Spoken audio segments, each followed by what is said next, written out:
The Life of the Spirit and the Life of Today by Evelyn Underhill. Read by Mary Reagan. Chapter 4, Part B. Psychology and the Life of the Spirit 2. Contemplation and Suggestion. We must now go on, and indeed any psychological study of prayerful experience must lead us on, to the subject of suggestion and its relation to the inner life.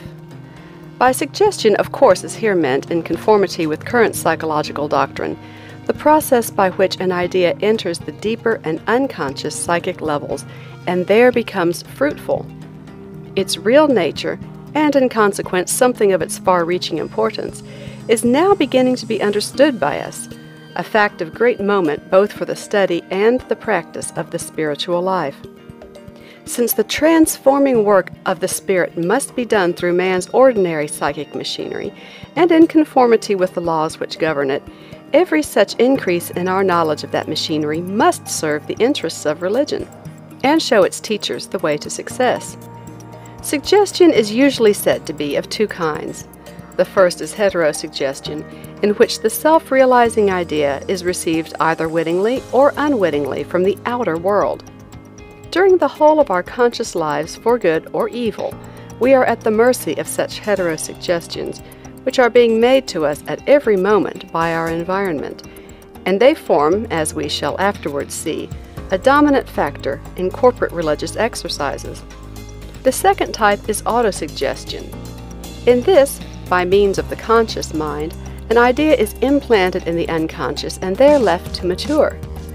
Thus do willingly accepted beliefs, religious, social, or scientific, gradually and silently permeate the whole being and show their results in character. A little reflection shows, however, that these two forms of suggestion shade into one another, and that no heterosuggestion, however impressively given, becomes active in us until we have in some sort accepted it and transformed it into an autosuggestion. Theology expresses this fact in its own special language when it says that the will must cooperate with grace if it is to be efficacious. Thus, the primacy of the will is safeguarded. It stands, or should stand, at the door, selecting from among the countless dynamic suggestions, good and bad, which life pours in on us, those which serve the best interests of the self. As a rule, men take little trouble to sort out the incoming suggestions. They allow uncriticized beliefs and prejudices, the ideas of hatred, anxiety, or ill health, free entrance. They fail to seize and affirm the ideas of power, renovation, joy. They would be more careful did they grasp more fully the immense and often enduring effect of these accepted suggestions, the extent in which the fundamental, unreasoning psychic deeps are plastic to ideas. Yet this plasticity is exhibited in daily life first under the emotional form of sympathy, response to the suggestion of other people's feeling states, and next under the conative form of imitation, active acceptance of the suggestion made by their appearance, habits, deeds. All political creeds, panics, fashion, and good form witness to the overwhelming power of suggestion. We are so accustomed to this psychic contagion that we fail to realize the strangeness of the process, but it is now known to reach a degree previously unsuspected, and of which we have not yet found the limits. In the religious sphere, the more sensational demonstrations of this psychic suggestibility have long been notorious. Obvious instances are those ecstatics, some of them true saints, some only religious invalids, whose continuous and ardent meditation on the cross produced in them the actual bodily marks of the Passion of Christ. In less extreme types, perpetual dwelling on this subject, together with that eager emotional desire to be united with the sufferings of the Redeemer, which medieval religion encouraged, frequently modified the whole life of the contemplative, shaping the plastic mind, and often the body too, to its own mold. A good historic example of this law of religious suggestibility is the case of Julian of Norwich. As a young girl, Julian prayed that she might have an illness at 30 years of age, and also a closer knowledge of Christ's pains. She forgot the prayer, but it worked below the threshold, as forgotten suggestions often do, and when she was 30, the illness came.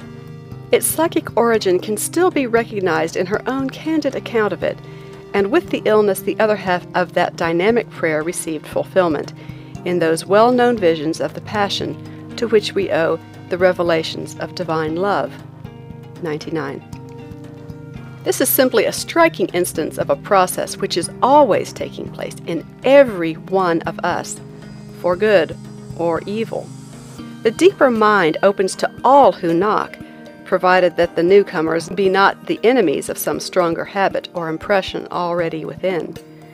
To suggestions which coincide with the self's desires or established beliefs, it gives an easy welcome, and these, once within, always tend to self-realization. Thus, the French Carmelite Thérèse de l'Enfant Jésus, once convinced that she was destined to be a victim of love, began that career of suffering which ended in her death at the age of 24. 100. The lives of the saints are full of incidents explicable on the same lines, exhibiting again and again the dramatic realization of traditional ideas or passionate desires.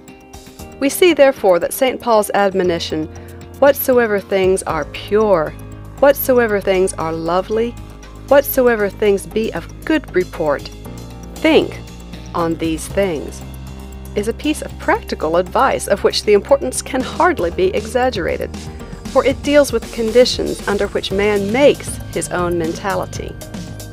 Suggestion, in fact, is one of the most powerful agents either of self-destruction or of self-advancement which are within our grasp, and those who speak of the results of psychotherapy or the certitudes of religious experience as mere suggestion are unfortunate in their choice of an adjective. If, then, we wish to explore all those mental resources which can be turned to the purposes of the spiritual life, this is one which we must not neglect. The religious idea, rightly received into the mind and reinforced by the suggestion of regular devotional exercises, always tends to realize itself. "Receive his leaven," says William Penn, "and it will change thee; his medicine, and it will cure thee. He is as infallible as free, without money and with certainty. Yield up the body, soul, and spirit to him that maketh all things new, new heaven and new earth, new love, new joy, new peace, new works, a new life and conversation." 101. This is fine literature, but it is more important to us to realize that it is also good psychology, and that here we are given the key to those amazing regenerations of character which are the romance and glory of the religious life. Pascal's too celebrated saying that if you take holy water regularly you will presently believe, witnesses on another level to the same truth. Fears have been expressed that by such an application of the laws of suggestion to religious experience, we shall reduce religion itself to a mere favorable subjectivism, and identify faith with suggestibility. But here the bearing of this series of facts on bodily health provides us with a useful analogy. Bodily health is no illusion. It does not consist in merely thinking that we are well, but is a real condition of well-being and of power, depending on the state of our tissues and the correct balance and working of our physical and psychical life. And this correct and wholesome working will be furthered and steadied, or if broken, may often be restored by good suggestions. It may be disturbed by bad suggestions, because the controlling factor of life is mind, not chemistry, and mind is plastic to ideas.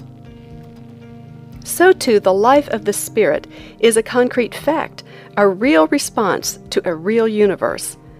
But this concrete life of faith, with its growth and its experiences, its richly various working of one principle in every aspect of existence, its correspondences with the eternal world, its definitely ontological references, is lived here and now, in and through the self's psychic life, and indeed his bodily life too, a truth which is embodied in sacramentalism. Therefore, sharing as it does life's plastic character, it too is amenable to suggestion and can be helped or hindered by it. It is indeed characteristic of those in whom this life is dominant that they are capable of receiving and responding to the highest and most vivifying suggestions which the universe, in its totality, pours in on us. This movement of response, often quietly overlooked, is that which makes them not spiritual hedonists, but men and women of prayer. Grace, to give these suggestions of spirit their conventional name, is perpetually beating in on us. But if it is to be inwardly realized, the divine suggestion must be transformed by man's will and love into an autosuggestion.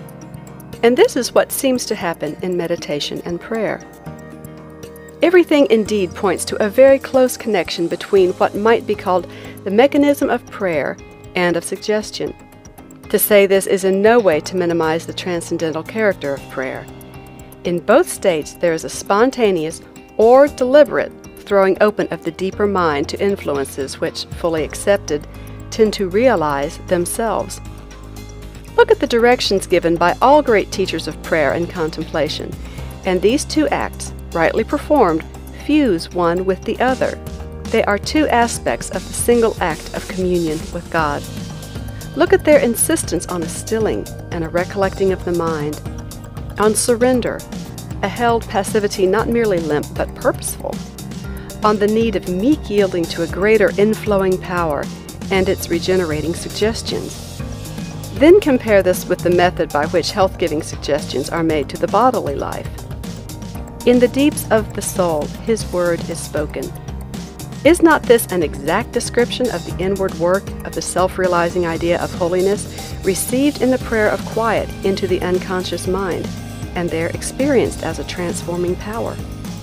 I think we may even go further than this and say that grace is, in effect, the direct suggestion of the spiritual affecting our soul's life. As we are commonly docile to the countless heterosuggestions, some of them helpful, some weakening, some actually perverting, which our environment is always making to us, so we can and should be so spiritually suggestible that we can receive those given to us by all-penetrating divine life. What is generally called sin, especially in the forms of self-sufficiency, lack of charity, and the indulgence of the senses, renders us recalcitrant to these living suggestions of the Spirit. The opposing qualities, humility, love, and purity, make us, as we say, accessible to grace. Son, says the inward voice to Thomas à Kempis, my grace is precious, and suffereth not itself to be mingled with strange things, nor earthly consolations. Wherefore it behoveth thee to cast away impediments to grace, if thou willest to receive the inpouring thereof. Ask for thyself a secret place. Love to dwell alone with thyself. Seek confabulation of none other. Put the readiness for God before all other things, for thou canst not both take heed to me and delight in things transitory. This grace is a light supernatural and a special gift of God, and a proper sign of the chosen children of God, and the earnest of everlasting health. For God lifteth up man from earthly things to love heavenly things, and of him that is fleshly maketh a spiritual man. 102. Could we have a more vivid picture than this of the conditions of withdrawal and attention under which the psyche is most amenable to suggestion, or of the inward transfiguration worked by a great self-realizing idea? Such transfiguration has literally on the physical plane caused the blind to see, the deaf to hear, the dumb to speak. And it seems to me that it is to be observed operating on highest levels in the work of salvation. When further à Kempis prays, increase in me more grace, that I may fulfill thy word, and make perfect mine own health, is he not describing the right balance to be sought between our surrender to the vivifying suggestions of grace and our appropriation and manly use of them? This is no limp acquiescence and merely infantile dependence, but another aspect of the vital balance between the indrawing and outgiving of power. And one of the main functions of prayer is to promote in us that spiritually suggestible state in which, as Dionysius the Areopagite says, we are receptive of God. It is, then, worth our while from the point of view of the spiritual life to inquire into the conditions in which a suggestion is most likely to be received and realized by us. These conditions, as psychologists have so far defined them, can be resumed under the three heads of quiescence, attention, and feeling, outstanding characteristics, as I need not point out, of the state of prayer, all of which can be illustrated from the teaching and experience of the mystics. First, let us take quiescence.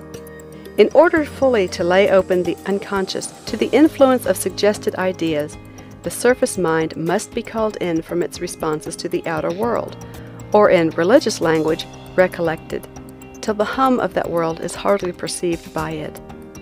The body must be relaxed, making no demands on the machinery controlling the motor system, and the conditions in general must be those of complete mental and bodily rest. Here is the psychological equivalent of that which spiritual writers call the quiet, the state defined by one of them as a rest most busy. Those who are in this prayer, says St. Teresa, wish their bodies to remain motionless, for it seems to them that at the least movement they will lose their sweet peace. 103. Others say that in this state we stop the wheel of imagination, leave all that we can think, sink into our nothingness or our ground. In Roysbrook's phase, we are inwardly abiding in simplicity and stillness and utter peace. 104. And this is man's state of maximum receptivity. The best and noblest way in which thou mayest come into this work and life, says Meister Eckhart, is by keeping silence and letting God work and speak. When we simply keep ourselves receptive, we are more perfect than when at work. 105. But this preparatory state of surrendered quiet must at once be qualified by the second point, attention. It is based upon the right use of the will, and is not a limp yielding to anything or nothing. It has an ordained, deliberate aim, is a behavior cycle directed to an end, and this it is that marks out the real and fruitful quiet of the contemplative from the non-directed surrender of mere quietism.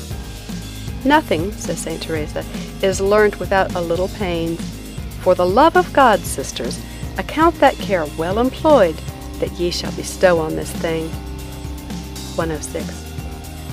The quieted mind must receive and hold, yet without discursive thought, the idea which it desires to realize, and this idea must interest and be real for it, so that attention is concentrated on it spontaneously. The more completely the idea absorbs us, the greater its transforming power. When interest wavers, the suggestion begins to lose ground. In spite of her subsequent relapse into quietism, Madame Guyon accurately described true quiet when she said, "Our activity should consist in endeavoring to acquire and maintain such a state as may be most susceptible of divine impressions, most flexible to all the operations of the eternal Word." 107. Such concentration can be improved by practice, hence the value of regular meditation and contemplation to those who are in earnest about the spiritual life, the quiet and steady holding in the mind of the thought which it is desired to realize. Psychotherapists tell us that, having achieved quiescence, we should rapidly and rhythmically, but with intention, repeat the suggestion that we wish to realize, and that the shorter, simpler, and more general this verbal formula, the more effective it will be. 108. The spiritual aspect of this law was well understood by the medieval mystics. Thus, the author of The Cloud of Unknowing says to his disciple, "Fill thy spirit with ghostly meaning of this word sin, and without any special beholding unto any kind of sin, whether it be venial or deadly, and cry thus ghostly ever upon one, Sin, sin, sin, out, out, out." This ghostly cry is better learned of God by the proof than of any man by word, for it is best when it is in pure spirit, without special thought or any pronouncing of word. On the same manner shalt thou do with this little word, God, and mean God all, and all God, so that naught work in thy wit and in thy will, but only God. 109. Here the directions are exact, and such as any psychologist of the present day might give. So too, religious teachers informed by experience have always ascribed a special efficacy to short acts of prayer and aspiration, phrases repeated or held in the mind, which sum up and express the self's penitence, love, faith, or adoration, and are really brief, articulate suggestions parallel in type to those which Baudouin recommends to us as conducive to bodily well-being. 110. The repeated affirmation of Julian of Norwich, "All shall be well, all shall be well, all shall be well," 111, fills all her revelations with its suggestion of joyous faith, and countless generations of Christians have thus applied to their soul's health those very methods by which we are now enthusiastically curing indigestion and cold in the head. The articulate repetition of such phrases increases their suggestive power, for the unconscious is most easily reached by way of the ear. This fact throws light on the immemorial insistence of all great religions on the peculiar value of vocal prayer, whether this be the mantra of the Hindu or the dhikr of the Moslem, and explains the instinct which causes the Catholic Church to require from her priests the verbal repetition, not merely the silent reading, of their daily office. Hence, too, there is real educative value in such devotions as the Rosary, and the Protestant churches showed little psychological insight when they abandoned it. Such vain repetitions, however much the rational mind may dislike, discredit, or denounce them, have power to penetrate and modify the deeper psychic levels, always provided that they conflict with no accepted belief, are weighted with meaning and desire, with the intent stretched towards God, and are not allowed to become merely mechanical, the standing danger alike of all verbal suggestion and all vocal prayer. Here we touch the third character of effective suggestion, feeling. When the idea is charged with emotion, it is far more likely to be realized. War neuroses have taught us the dreadful potency of the emotional stimulus of fear, but this power of feeling over the unconscious has its good side too. Here we find psychology justifying the often criticized emotional element of religion. Its function is to increase the energy of the idea. The cool, judicious type of belief will never possess the life-changing power of a more fervid, though perhaps less rational faith. Thus, the state of corporate suggestibility generated in a revival, and on which the success of that revival depends, is closely related to the emotional character of the appeal which is made.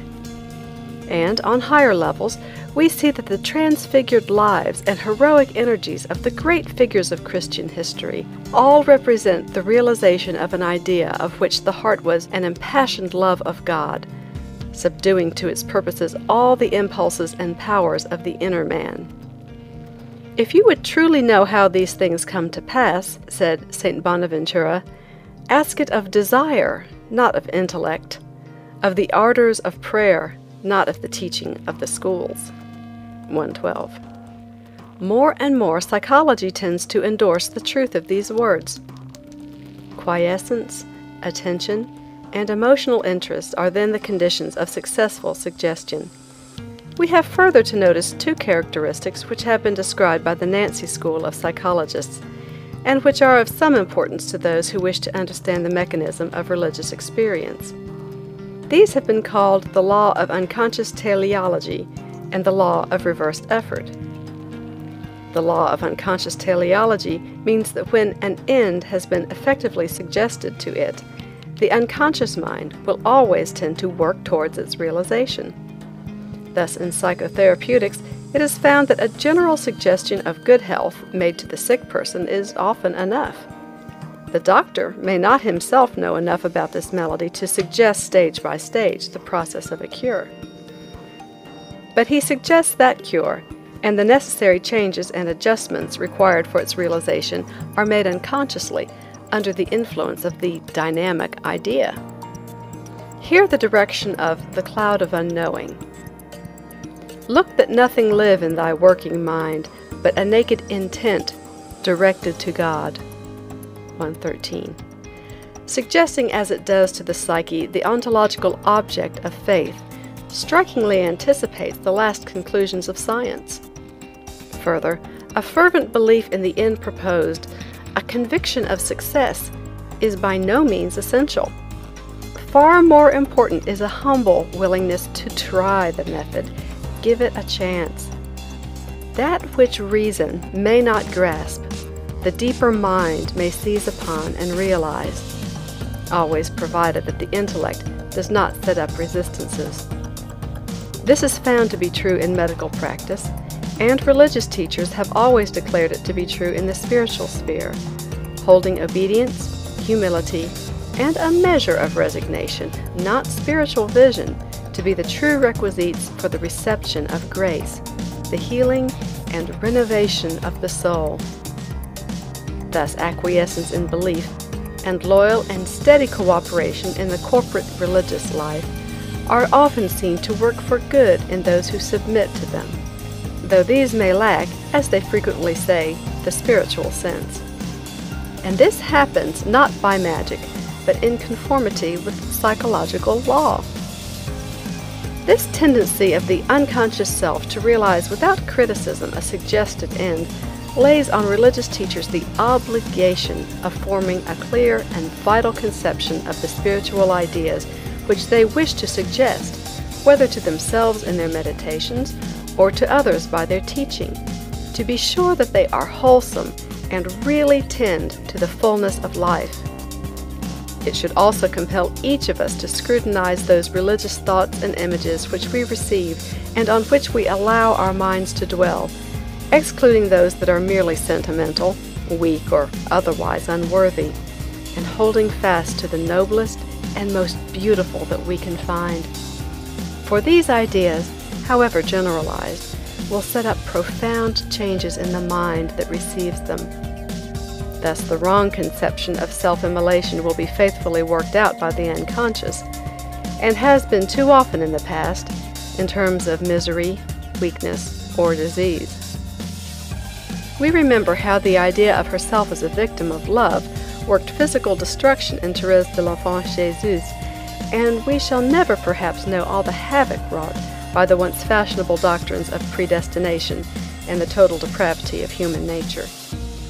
All this shows how necessary it is to put hopeful, manly, constructive conceptions before those whom we try to help or instruct, constantly suggesting to them not the weak and sinful things that they are, but the living and radiant things which they can become.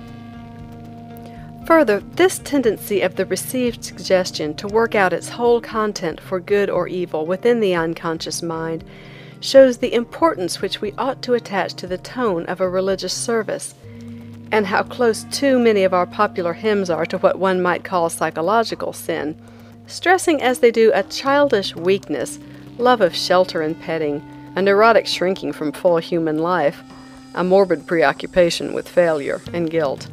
Such hymns make devitalizing suggestions adverse to the health and energy of the spiritual life, and are all the more powerful because they are sung collectively and in rhythm, and are cast in an emotional mold. 114. There was some truth in the accusation of the Indian teacher Ramakrishna that the books of the Christians insisted too exclusively on sin. He said, "He who repents again and again, 'I am bound, I am bound,' remains in bondage. He who repeats day and night, 'I am a sinner, I am a sinner,' becomes a sinner indeed." 115. I go on to the law of reversed effort, a psychological discovery which seems to be of extreme importance for the spiritual life. Briefly, this means that when any suggestion has entered the unconscious mind and there become active, all our conscious and anxious resistances to it are not merely useless, but actually tend to intensify it. If it is to be dislodged, this will not be accomplished by mere struggle, but by the persuasive power of another and superior autosuggestion. Further, in respect of any habit that we seek to establish, the more desperate our struggle and sense of effort, the smaller will be our success. In small matters, we have all experienced the working of this law. in frustrated struggles to attend to that which does not interest us, to check a tiresome cough, to keep our balance when learning to ride a bicycle. But it has also more important applications. Thus, it indicates that a deliberate struggle to believe, to overcome some moral weakness, to keep attention fixed in prayer, will tend to frustration. For this anxious effort gives body to our imaginative difficulties and sense of helplessness, fixing attention on the conflict, not on the desired end. True, if this end is to be achieved, the will must be directed to it, but only in the sense of giving steadfast direction to the desires and acts of the self, keeping attention oriented towards the goal. The pull of imaginative desire, not the push of desperate effort, serves us best. St. Teresa well appreciated this law and applied it to her doctrine of prayer. If your thought, she says to her daughters, runs after all the fooleries of the world, laugh at it and leave it for a fool, and continue in your quiet. If you seek by force of arms to bring it to you, you lose the strength which you have against it. 116. This same principle is implicitly recognized by those theologians who declare that man can do nothing of himself, that mere voluntary struggle is useless, and regeneration comes by surrender to grace, by yielding, that is, to the inner urge, to those sources of power which flow in, but are not dragged in. Indications of its truth meet us everywhere in spiritual literature. Thus Jakob Boehme says, "Because thou strivest against that out of which thou art come, thou breakest thyself off with thy own willing from God's willing." 117. So too the constant invitations to let God work and speak, to surrender, are all invitations to cease anxious strife and effort, and give the divine suggestions their chance. The law of reversed effort, in fact, is valid on every level of life, and warns us against the error of making religion too grim and strenuous an affair. Certainly, in all the life of the Spirit, the will is active and must retain its conscious and steadfast orientation to God. Heroic activity and moral effort must form an integral part of the full human experience, yet it is clearly possible to make too much of the process of wrestling evil. An attention chiefly and anxiously concentrated on the struggle with sins and weaknesses, instead of on the eternal sources of happiness and power, will offer the unconscious, harmful suggestions of impotence, and hence tend to frustration. The early ascetics, who made elaborate preparations for dealing with temptations, got as an inevitable result plenty of temptations with which to deal. A sounder method is taught by the mystics. "When thoughts of sin press on thee," says the cloud of unknowing, "look over their shoulders, seeking another thing, the which thing is God."